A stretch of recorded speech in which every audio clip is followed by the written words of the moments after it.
দেখো বিদ্যাসাগর সম্পর্কে সবাই বললেন, হেড স্যার বলেছেন, সৌগত স্যার বলেছেন, আর সীমা ম্যাডামও বললেন, আর মৌলবীজিও বললো, তাই তো? সবার কথাই শুনেছ, একই কথা বারবার বলবো না। যে বিদ্যাসাগরের অনেক কাজ, তাই তো? অনেক উপাধি, বিদ্যাসাগর, দয়াসাগর, করুণা সিন্ধু, অনেক কিছু আছে। তোমাদেরকে একটা ছোট্ট গল্প বলবো, হ্যাঁ, বিদ্যাসাগরের কাহিনী নিয়ে, মানে একটা সত্য ঘটনা, ঠিক আছে? তো আরেকজন আমাদের কবি আছে, তোমরা উপরে গেলে পড়বে, মধুসূদন দত্ত। কে আছে?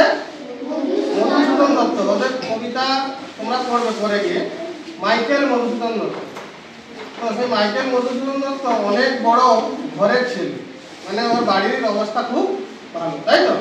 মানে রাজার ঘরের ছেলে বলতে পারে, জমিদার ঘরের ছেলে।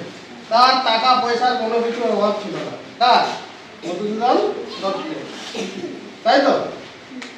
তো সেই মধুসূদন দত্ত তিনি ইংরেজিতে খুব ভালো শিক্ষিত ছিলেন, মানে ইংরেজি পড়েছো তো তোমরা, তোমাদের ইংরেজি পড়তে কষ্ট হয়, অনেক কঠিন লাগে, কিন্তু মাইকেল মধুসূদন দত্ত মানে সেই সময়ে ইংরেজিতে খুবই শিক্ষিত ছিলেন, তাই তো?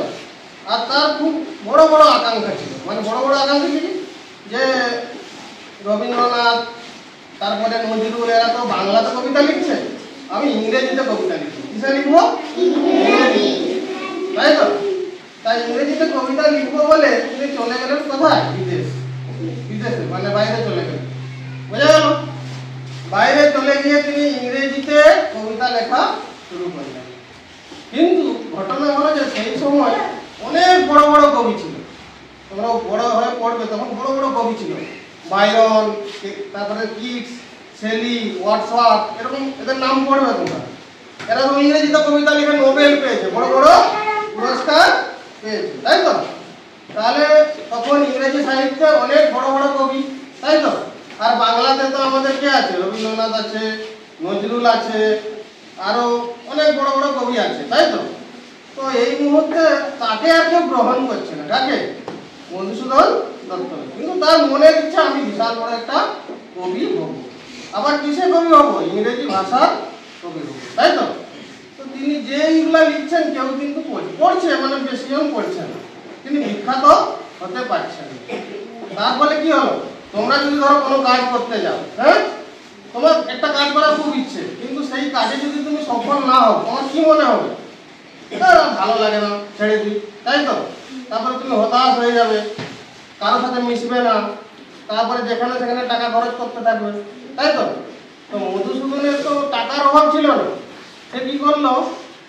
সেই টাকা শেষ করে দিল, চারিদিকে খরচ করে, বন্ধুদের পিছনে, বড় বড় মানে বন্ধুদের পিছনে খরচ করলো, এটা সেটা কিনে। তারপরে মধুসূদনের আরেকটা বাজে অভ্যাস ছিল, বুঝতে পারলো? সেটা বড় হয়ে পড়বে, তোমাদের সামনে বলা ঠিক নয়। সেটা হচ্ছে সে মদ্যপান করত, তাই তো? মাইকেল মধুসূদন দত্ত মদ্যপান করতেন। তার ফলে কি হতো? প্রচুর টাকা তার খরচ হয়ে যেত। এরকম করতে করতে বিদেশে গিয়ে সে কি হতে গিয়েছিল? বিদেশে মনে হচ্ছে কি বলছে? বিখ্যাত কবি হতে গিয়েছিল, যে ইংরেজি ভাষায় আমি এমন কবিতা লিখবো যে আমাকে কেউ, মানে কি বলবো, আমার মতন কেউ কবিতা লিখতে পারবে, ঠিক আছে? কিন্তু সেটা তো হলোই না। বিপরীতে কি হলো? তার সমস্ত টাকা শেষ হয়ে গেল। লাস্টে এমন অবস্থা, সে কিন্তু দেশে ফিরতে পারছে। কে? মধুসূদন।